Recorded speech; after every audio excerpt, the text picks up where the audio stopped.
झुंजार SC37 news Osmanabad. नमस्कार, झुंजार SC37 news Osmanabad या YouTube चॅनलमध्ये व ब्लॉगमध्ये आपलं सर्वांचं स्वागत आहे।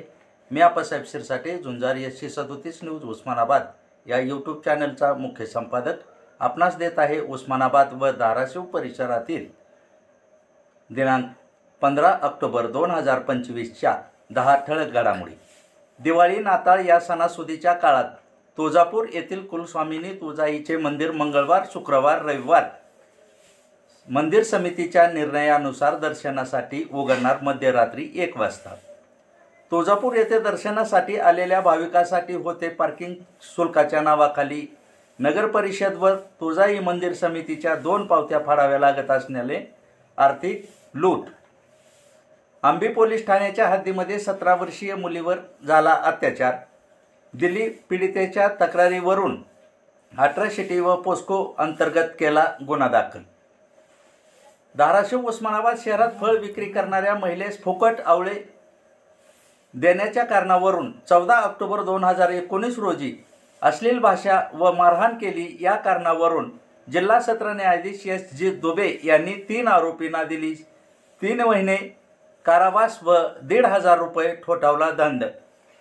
जिल्ह्याचे पालकमंत्री व राज्याचे परिवहन मंत्री प्रताप सरनाईक यांनी घेतले सहकुटुंब सहपरिवार कुलस्वामिनी तुळजाईचे भक्तिभावाने दर्शन। पीक विमा न भरणाऱ्या शेतकऱ्यांनाही नुकसान भरपाई मिळण्यासाठीचा जिल्हा नियोजन समितीच्या बैठकीत मांडला राणा जगजितसिंह पाटील यांनी ठराव। धाराशिव उस्मानाबाद शहराच्या विकासासाठीच्या 140 कोटी रुपये टेंडर खुलासा। याबाबतचे भांडण नेमके कोणाचे आहे याचा खुलासा फक्त नगर विकास खातेच करू शकेल, आमदार कैलास पाटील यांनी केले स्पष्ट।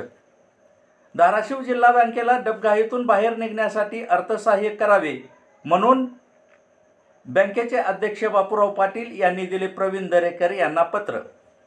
शहरातील विकासाच्या स्थगिती कामाविषयी नियोजन समितीच्या बैठकीपूर्वी घाटला महाविकास आघाडीने पालकमंत्री प्रताप सरनाईक यांना घेराव। या होत्या उस्मानाबाद व धाराशिव परिसरातील 10 ठळक घडामोडी।